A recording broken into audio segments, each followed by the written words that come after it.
నియమించిన సెక్షన్ కానీ చదువుకున్న వాళ్ళు అడిగితే చెప్తాడు. మేము ఏం చెప్తాను చెప్పు సార్. ఎలా ఉంది సార్ 6 నెలల పాలన ఎలా అనిపిస్తుంది? 6 నెలల పాలన ఎలా ఉంది? జనాలకి కొద్దిగా ఇబ్బందిగానే ఉంది. గ్యాస్ బండ్ అంటారు, గ్యాస్ బండ్ డబ్బులు బ్యాంకులో పడతలేదు. అసలు తలకాయ నొప్పి అండి. ఫ్రీ గ్యాస్ అన్నారు, డైరెక్ట్ గా బుక్ చేసుకుంటే ఇంటికి వచ్చేయాలి బండ. అవును సార్. ఇతర సబ్సిడీ డబ్బులు కూడా కొంచెం ఆగుతున్నాయి అంటున్నారు. దాని గురించి డబ్బులు ఇవాళకి 20 రోజులు అయింది నేను బుక్ చేసి, డబ్బులు పడలేదు. ఇప్పుడే బ్యాంకుకి వెళ్ళాము, సెలవు ఏటీఎం పెడితే డబ్బులు పడలా. సార్ మరొకసారి ఏమంటున్నారంటే సార్, ఈ గ్రామాభివృద్ధికి సంబంధించి రోడ్లకు కూడా టోల్ గేట్లు అంటున్నారు సార్. ఎలా అనిపిస్తుంది? జాతీయ రహదారులు కొంచెం చూసాము. ఏది చేసినా ప్రజలకు ఇబ్బంది పెట్టకూడదండి. ఇప్పుడు మీరు ఫ్రీ బండ్ అన్నారు కదా, అవును. ఫ్రీ బండ్ అన్నప్పుడు బుక్ చేసుకుంటే బండి ఇంటికి వచ్చేయాలి. మళ్ళీ డబ్బులు కట్టడం, మళ్ళీ ఆ డబ్బులకి వెళ్ళి బ్యాంకులది అసలు తలకాయ నొప్పి అండి. నాకు అర్థం కాదు. ఇప్పుడు ఫ్రీ బండ్ అన్నారు, మేము బుక్ చేసుకున్నాం, గ్యాస్ ఇంటికి వచ్చింది తీసుకుంటాం డబ్బులు ఇచ్చి. ఇంతవరకు పారదర్శకంగా ఉండేది లెక్క ప్రకారం. అవును సార్. అవును. వాలంటీర్ వ్యవస్థ కూడా లేదు కదా సార్ ఈసారి. ఎలా అనిపిస్తుంది? వాలంటీర్లు ఉన్నప్పుడు బాగుందేమో అనిపిస్తుంది, ఇప్పుడు లేరు. ఏదన్నా కాగితం కావాలన్నా, ఏదన్నా అర్జీలు పెట్టుకోవాలన్నా, ఏదన్నా అంటే వాలంటీర్ దగ్గరికి వెళ్ళేవాళ్ళు, చేసి పెట్టేవాళ్ళు. ఇప్పుడు వాళ్ళు లేరు సార్. చూసుకుంటే మరి వాళ్ళు పునరుద్ధరించే సెక్షన్ కూడా లేదా ప్రభుత్వం? అవును సార్, 6 నెలలు అవుతుంది సార్. మరి ఇంకెప్పుడు చేస్తారు ఏంటనేది తెలియదు. మరి ఇచ్చిన బడ్జెట్లు కూడా సరిపోలేదు సార్. దేనికి సరిపోలేదు అన్నప్పుడు ముందు పేదోడికి ఉపయోగపడేవి చేయాలి. వచ్చేది బస్సులు అన్నాడు, అది వేస్ట్ తీసేమని దాని బదులు స్టోర్లో 4 రకాల పప్పులు ఇవ్వమని తింటారు కడుపు నిండా. నూనెలో గిన్నెలో 5 రూపాయలు తక్కువకి. కరెంట్ ఛార్జీలు కూడా అత్యంగా పెరిగినాయి సార్ ఈసారి. మరి నేను వస్తే ఏవి పెంచమన్నాడు, మరి ఎలాగా? ఏది వచ్చినా మనశ్శాంతి లేదు మాకు సార్. గత ప్రభుత్వం మీద అన్ని నెపాలు నెడుతున్నారు. ఈ 10 రోజులు అదే చేశారు. ఒక పక్క ఏదైతే ఈ సెక్షన్కి సంబంధించి కేంద్రం ఇచ్చిన నిధులు కూడా వీటితో రౌండ్ ఫిగర్ చేస్తున్నారు. ఏది వీళ్ళు ఇచ్చే నిధులతో కలిపే తప్ప చెబుతున్నాం. ఏదైనా ఎవరు మాట్లాడినట్టుగా చేతలు లేవండి. మరి ఉప ముఖ్యమంత్రి గారు పవన్ కళ్యాణ్ గారు అప్పుడు అంత బాగా ప్రకటించారు కదా సార్, అన్నీ చేస్తాను, అమాయకులకి నేను తోడుగా ఉన్నాను. ఏం చేస్తాడు ఆయన? మహిళలు కూడా మిస్ అయ్యారు, 30,000 మంది అన్నారు. ఎన్ని అబద్ధాలండి. Right sir. కష్టమేనంటారు ఈసారి మరి ప్రభుత్వం మళ్ళీ? ఏదైనా మార్పు పోతే కష్టమే. వీళ్ళు అన్న ప్రకారంగా నడుచుకొని చెయ్యాలి. కానీ చూస్తే కూరగాయలు, టమాటాలు రేట్లు పెరిగిపోయాయి, అటు పక్కన నూనె రేటు పెరిగిపోయింది. ఏంటి 6 నెలల పరిపాలన ఉన్నారు, ఉచిత ఇసుక అన్నారు, అసలు దొరకట్లేదు. ఉచిత ఇసుక అన్నారు. ఏది ఏదైనా నాకు నచ్చలేదు సార్. ఏదైనా మార్చుకోవాలి. Right sir. Right sir. Right. జనాల్లో ఇసుకొస్తుంది.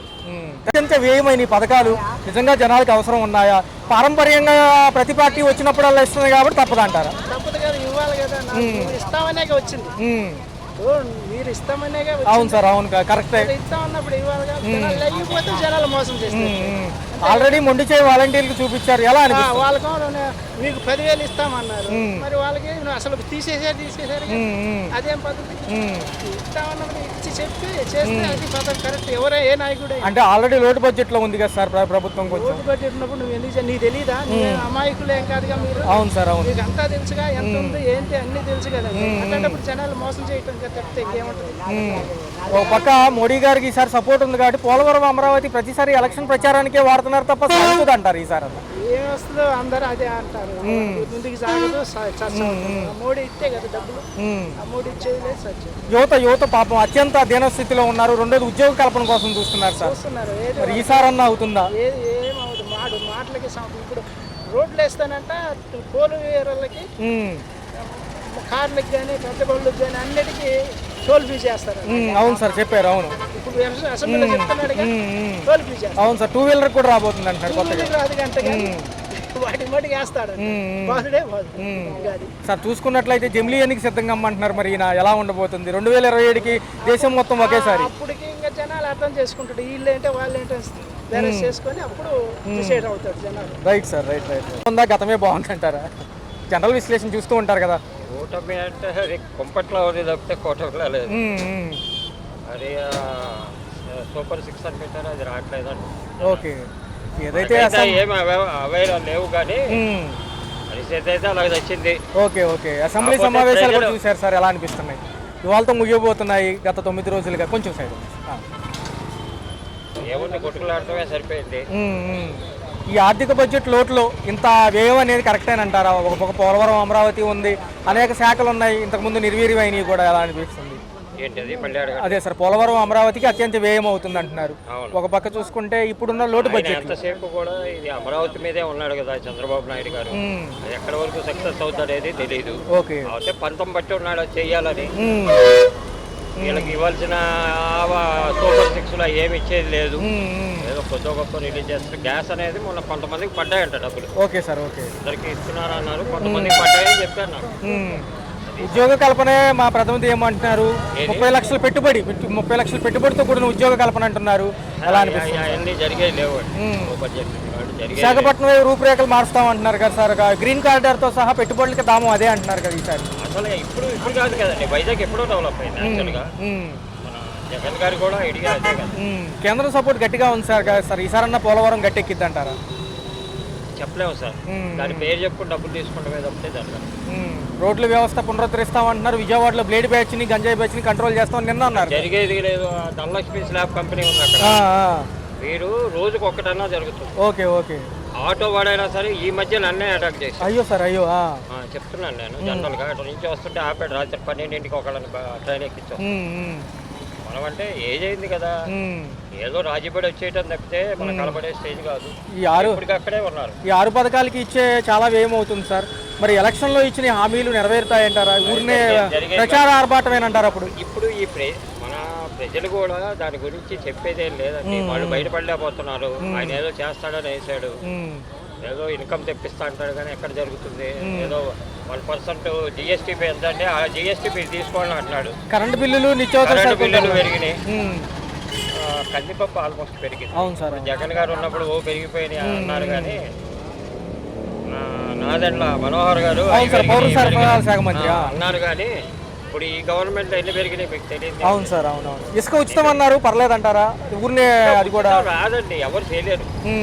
ఎమ్మెల్యేలు ఎందుకు ఊరుకుంటారు? బోలెడు డబ్బులు ఖర్చు పెట్టి గెలిచారు వాళ్ళు. ప్రజలు వేసారు మనలాగా. మహిళల పైన అఘాయిత్యాలకు కూడా చట్టం వస్తుంది అంటున్నారు, కానీ అంతే గారు ఏం మాట్లాడలేదు సార్. మరి జగన్ గారు చేసినప్పుడు అన్ని బాగా ఉన్నాయి అంటున్నారు, కానీ నాకు అంత అనిపించలేదు సార్. ఓకే. క్రైమ్ రేటింగ్ తగ్గింది. అది దిశ ఒకటి. అవును సార్. అవును. అది అప్పుడు పోలీస్ స్టేషన్లో లేకపోతే మహిళా పోలీస్ స్టేషన్లలోనే అది ఒక ఇది కింద పెట్టారు, అవి క్లోజ్ చేసి. అది క్లోజ్ అయిపోయింది మహిళా పోలీస్ స్టేషన్లో. అవును సార్. అవునవును. దిశ యాప్ కూడా లేదు, వాలంటీర్ వ్యవస్థ కూడా లేదు సార్. ఎలాంటి లేదుగా. మరి అప్పుడు ఇంట్లో ఉన్న ముసలానికి ఆమెకి డబ్బులు ఇచ్చేవాళ్ళు. ఏదైనా కావాలంటే సర్టిఫికెట్ కూడా వాళ్ళు ఇమ్మీడియట్ గా చేసి ఇచ్చేవాళ్ళు. అవును సార్. అవును. మరి సమ్మెబాటు పడతామంటున్నారు కదా సార్, చూసుకున్నట్లయితే సమ్మెకి వెళ్తామంటున్నారు. వాళ్ళకి కూడా వెళ్తారేమో, మరి మనం చెప్పలేము. అది ఎక్స్పెక్టేషన్ మంది కాదు, వాళ్ళది వెళ్తారేమో. మరి అప్పుడేమో 30,000 మంది పోయారు అన్నారు కదా, మిస్ అయిపోయారు. అవును సార్. అవును. ఉప ముఖ్యమంత్రి గారు పవన్ కళ్యాణ్ గారు అన్నారు సార్. అన్నారు కానీ మళ్ళీ మరి ఉంటే వాళ్ళు రావాలి కదా, తీసుకురావాలి, చేయాలి. అదేం జరిగేదిలే. Okay sir. మరి ఊరికే అనేసారు మాటలన్నీ. జమిలీ ఎన్నికలు ఏమన్నా పాసిబిలిటీ ఉంటుందా? జమిలీ ఎన్నికలు వస్తే పోలీసు వాళ్ళని ఒక్కొక్కళ్ళు మీ సంగతి చూస్తాను అది ఇది అని అంటున్నాడు. జమిలీ ఎన్నికలు వస్తే మరి ఎలా ఉంటుంది? Okay sir. ఎలా అనిపిస్తుంది? ఈ బ్లేడ్ బ్యాచ్ ని, గంజాయి బ్యాచ్ ని నిర్మూలిస్తామని నిన్న సభా సమావేశంలో అన్నారు అసెంబ్లీ. ప్రజల్లో వచ్చినాక కొంచెం కంట్రోల్ అయింది ఈ 5 ఏళ్లలో. ఓకే. 5 ఏళ్ళు కాదు, 3 ఏళ్లలో. జగన్ వచ్చినా కూడా 2 ఏళ్ళు ఉన్నారు. ఇప్పుడు మళ్ళీ మొదలైంది. కర్నూలుకి సంబంధించి బెంచ్ గురించి మాట్లాడారు, హైకోర్టు బెంచ్. అదేమన్నా తరలిస్తారంటారా, లేకపోతే అక్కడే ఉంటుందంటారా? ఏవో ఈ ఎన్ని జిమ్మిక్కులు చేస్తాడో చంద్రబాబు గారు, ఎవరైతే ఎదవ. ఇండియాలో 30 రాష్ట్రాల్లో పెద్ద ఎదవ నా కొడుకు, లోపల లంజాలకు దొంగ నా కొడుకు ఎవరంటే ఆంధ్రప్రదేశ్ ఇప్పుడు ముఖ్యమంత్రి. మరి ఎన్డీఏ కూటమిలో భాగంగా ఉన్నారు కాబట్టి వీడు బతికాడు. ఈ వాటి చదువు ఉంది. ఒకప్పుడు ఏటీఎం లాగా వాడుకుంటున్నాడు ఆంధ్రప్రదేశ్. వచ్చాలంజాడికి మోదీ గారే ఇప్పుడు సెక్యూరిటీగా ఉన్నాడు. ఈ ధైర్యం అదే, లేదంటే వీడు ఎక్కడ ఉంటాడు? మహారాష్ట్ర ఎన్నికలు కూడా ఉప ముఖ్యమంత్రి పవన్ కళ్యాణ్ వాడుకుంటారు.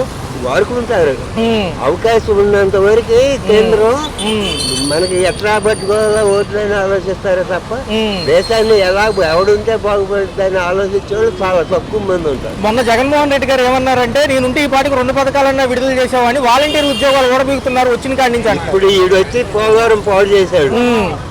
వీడు 6 పథకాలు అయిపోయాయి. ఇప్పుడు ఈ ముసలికి ఒక్కడి తప్ప మొత్తం తీసేసాడు. ఓకే. వీళ్ళకి కూడా 3 లక్షలు తీసేసాడు. వీడు ఎక్కడ మంచి చేయడు, ఎప్పుడు చేయలేదు. అసలు ఈ ఎగవ ఎన్టీ రామారావు అమెరికాలో ఉండగా ఇక్కడ రాజకీయం చేసి ఎంపీకి ఎమ్మెల్యేలు కోటిచ్చి ఆ రోజే జైలుకి పోవాల్సినాడు. అల్లుడు అని వాడు దయదలుచుకున్నాడు. ఆంధ్ర వాళ్ళకి ఇప్పుడు ఇంత పొడుగు పెట్టి. మరి ఎలా ఉండబోతుంది బాబాయ్ గారు? పోలవరం అమరావతి అవుతుందా ఈ 4 ఏళ్లలో? పోలవరం మరి ఎట్లా ఉంటుందో వాళ్ళ నిర్ణయాలు ఎట్లా. అది కేంద్రం ఈ ఆధారం మీద బతుకుతున్నాడు మోదీ గారు. మరి వాడు ఇంకో సంవత్సరం అయినా గ్యారంటీ ఉంటాడు. వాళ్ళ లెక్క ప్రకారం అయితే సంవత్సరం ఉండాలి, ఎక్కువ ఉండడానికి వీల్లేదు. ఎందుకంటే వాళ్ళ లెక్క 75 ఏళ్ళకి రిటైర్ కావాలి. వీడు రిటైర్ చేస్తాడా లేకపోతే ఏదో అప్పుడు అన్నం లేదు మర్చిపోయి మళ్ళీ మొదటికి వస్తాడు తెలియదు. వీడు దొంగన కొడుకే. వాడేమంటే వీడు దాని సరే కేంద్రం ఇచ్చే పథకాలతో కలిపి వీళ్ళు యాడ్ చేసి రౌండ్ ఫిగర్లు చెబుతున్నారు కానీ ఎక్కడ కూడా వీళ్ళు ఇచ్చే ఫుల్ ఫ్లెడ్జ్డ్ గా చెప్పట్లేదు. 20,000 పెట్టుబడి సాయం కూడా ఎవరికి ఇచ్చారు? అది వీళ్ళు ఎవరికి ఇలా మొన్న గ్యాస్ సిలిండర్లు ఇచ్చినా కూడా కొత్త చొక్కాలకి ఇచ్చారు. అర్థమైంది. కొత్త బ్యాచ్కి ఇచ్చారు తప్ప ఎవరు అడుగు ఇంటింటికి పోయి అడుగు ఎవరికి ఇచ్చారు? అన్ని వ్యవస్థల్ని నిర్వీర్యం చేస్తున్నాడు ఈయన వచ్చాక అంటున్నారు. మొత్తం వ్యవస్థలు నిర్వీర్యమైంది. ఇది ఎన్నాలో సాగదు. మహాయుడు ఉంటే నా లెక్క ప్రకారంగా అయితే 1 సంవత్సరంన్నర లోపల ఈడు పోవాలి. వీడు పోయినాక 5-6 నెలల్లో మోదీ గారు పోవాలి. ఈ 2 లెక్క ప్రకారం జరగాలి. మరి నా లెక్క తప్పు లేదా వాళ్ళ లెక్క కరెక్ట్ మనకి చూడాలి, వేచి చూడాలి. అంతవరకు అన్నీ కూడా చూసుకున్నట్లయితే బడ్జెట్లు కానివ్వండి, ఈ హైకోర్టు బెంచ్ గురించి నిన్న డిస్కషను, అమరావతిలో జరుగుతున్న ఈ బ్లేడ్ బ్యాచ్ కానివ్వండి, గంజాయిగా సంబంధించి నిన్న చాలాసేపు డిస్కషన్ చేశారు. ఎలా అనిపిస్తుంది? ఈ విషయాలన్నిటికీ చెప్పాలంటే సమర్థుడు ఏమాత్రం కాదు. ఎందుకంటే ఇల్లు బయట కూరగాయలు బియ్యం తెచ్చుకోవడం వరకే కానీ బయట తిరగను. నాకు రాజకీయాలంటే ఇంట్రెస్ట్ లేదు. ఎవడు చేసిందో అటు గొప్పగా చెప్పుకుంటాడు. ఒకడిని ప్రతి విమర్శ చేయడానికి మాత్రం అలవాటు పడ్డారు. ఏ సందర్భం చేమ కుట్టినా జగన్ వల్లే కుట్టింది అంటున్నారు. నువ్వేం చేస్తావో, నువ్వేం చేస్తున్నావో, నువ్వేం చేయబోతావో చెప్పాలి. అది వదిలిపెట్టేసి 5 ఏళ్లు పరిపాలన అనుభవం లేకుండా చేశాడు. ప్రజల మనసుల్లో ఉన్నాడు. అది చూసి నువ్వు 40 ఏళ్ల ఇండస్ట్రీ 14 ఏళ్ల ముఖ్యమంత్రి అని చెప్పేవాడు. అందులోంచి మనం ఏం నేర్చుకోవాలో చూసుకోవాలి. అది ఏ నాయకుడైనా అవ్వచ్చు. జవహర్ లాల్ దగ్గర నుంచి ఇప్పటి వరకు ఏ నాయకుడైనా సరే మంచిని తీసుకోవాలి, చెడుని వదిలిపెట్టాలి. అది కాకుండా వార్తలు చూడాలన్నా, పేపర్లు చదవాలన్నా అసహ్యం పుడుతుంది. సార్, సామాన్యుడి గురించి ఎక్కడా ప్రస్తావన లేదు ఈ బడ్జెట్ లో. రెండోది రాయితీలు లేవు, రెండోది కరెంటు బిల్లులు కానివ్వండి చాలా అత్యంత బడ్జెట్లతో కూడి. ఎందుకంటే ఇప్పుడు వాళ్ళు ప్రతిపక్షంలో ఉన్నారు, ప్రభుత్వ పక్షంలో ఏం చేస్తున్నారు, ఏం దుర్మార్గాలు చేస్తున్నారు అరికట్టడానికి వాళ్ళకి బాధ్యత ఉంది. బాధ్యత లేకుండా 5 సంవత్సరాలు విస్మరించి ఇవాళ వాడు తప్పు చేశాడు, వాడి వల్ల ఇలా అయింది, వీడి వల్ల ఇలా అయిందని అనుకోవడానికి సరిపోతుంది ప్రభుత్వానికి. వాళ్ళ ఆత్మవిమర్శ వాళ్ళు చేసుకోవట్లేదు. ప్రజలకు మనం ఏం చేస్తే మన కుమారుడు, మన మనవడు రేపొద్దున ముఖ్యమంత్రి అవుతాడనే యోగ్యత, ఇంగిత జ్ఞానం లేకుండా పోయింది. కొత్తగా వచ్చిన వాళ్ళు భూమి మీద నిలబట్టలేదు. రాజకీయం ఉంటే చాలు, కొంతకాలం ముఖ్యమంత్రి అయితే చాలు, కొంతకాలం మంత్రి అయితే చాలు, కొంతమంది ఎమ్మెల్యే అయితే చాలు అని అనుకుంటున్నారు. కానీ పదవీ కాంక్ష తప్పితే, దోపిడీ తప్పితే రెండోది లేదు. ఎలా ఉండబోతుంది సార్? జమిలీ ఎలక్షన్ సిద్ధమని మోడీ గారు మన రాష్ట్ర ఉప ముఖ్యమంత్రిని అక్కడ మహారాష్ట్ర ఎన్నికలు కూడా వాడుకున్నారు. ఎలా అనిపిస్తుంది? వాడుకోవటం అనేది తీసి పక్కన పెట్టండి. ఇవన్నీ మామూలుగా జరిగిపోతూ ఉంటాయి. వానాకాలం ఎలా వస్తుందో, ఎండాకాలం ఎలా వస్తుందో అలా జరిగిపోతూ ఉంటాయి. వీటి వల్ల ప్రజలకు ప్రయోజనం ఏం లేదు. వాళ్ళు కూటములతో ఉండి స్వార్థపూరితంగా ఉండి వాళ్ళు వ్యవహారాలు చేసుకోవటమే కానీ ప్రజలకు ఒరిగాది ఏం లేదు ఇందులో. Okay sir, okay. అల్టిమేట్ గా చూసుకుంటే సామాన్యుడు ఎప్పుడు మోసపోతున్నాయన్నాడు ప్రతి సంవత్సరం. అదే 100 సంవత్సరాల నుంచి మోసపోతున్నాడు. అది దీనికంటే బ్రిటిష్ వాళ్ళ పరిపాలనే బాగుందని చెప్పేసి మనపూర్వకంగా సంతోషపడుతున్నాను. కొత్త ప్రభుత్వాలు గతంతో పోల్చుకుంటే ఇప్పుడే బాగుందంటారా, గతమే బాగుందా, ఇంకా సమయం ఇవ్వాలంటారా? జనరల్గా చెప్పండి. మనకేం తెలియదు సార్. అంటే అప్పటికంటే ఇప్పుడు పనులు ఉన్నాయా? పర్వాలేదు సార్, ఇసుక ఫ్రీగా వస్తున్నాయి. ఆ ఇసుక అంశం అనేది ర్యాంపుల దగ్గర ఫ్రీగా దొరుకుతుందా? అవునండి. పారదర్శకంగా ఉందంటారు? పారదర్శకంగా. పక్క చూసుకున్నట్లయితే అసెంబ్లీ సమావేశాలు ఈ రోజుతో ముగుస్తాయి.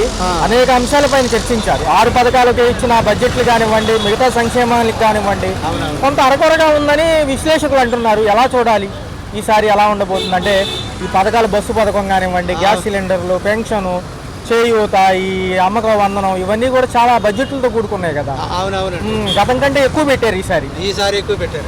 దాని గురించిన వివరణ ఇవ్వండి, ఎలా అనిపిస్తుంది? మరి కొన్ని అమలు చేస్తున్నారు సార్, ఇంకా పూర్తిగా కావట్లేదు.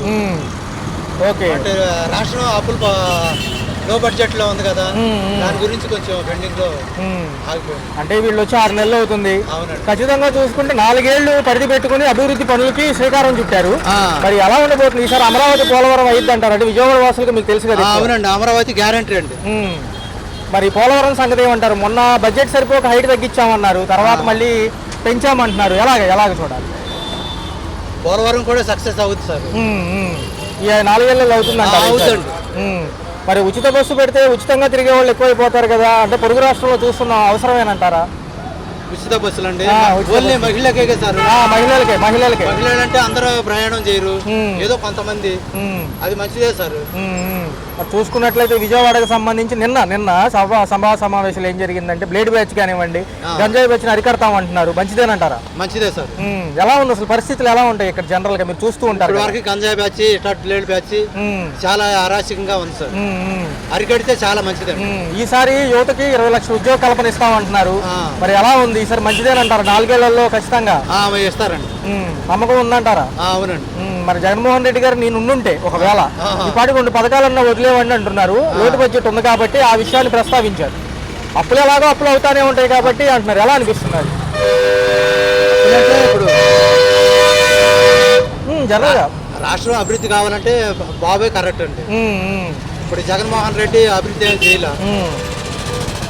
ఊరు పడితే అక్కడ ప్రతి జిల్లాకు ఒక ప్యాలెస్ కట్టారు.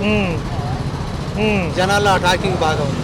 రోడ్ల వ్యవస్థ పునరుద్ధరణకి జనవరి నుంచి అవునండి. మరి ఈసారి మనకి గట్టి పోటీ ఉంది, పైనుంచి సపోర్ట్ కూడా ఉంది, ఏది కేంద్రం నుంచి, కేంద్రంతో పోల్చుకుంటే. మరి ఈసారి అన్న గట్టిగా నిధులు వస్తాయి అంటారు? వస్తాయి సార్. మరి ఎలా అనిపిస్తుంది ఓవరాల్ గా ఈసారి? ఈసారి బాగానే ఉంటుంది సార్. రైట్.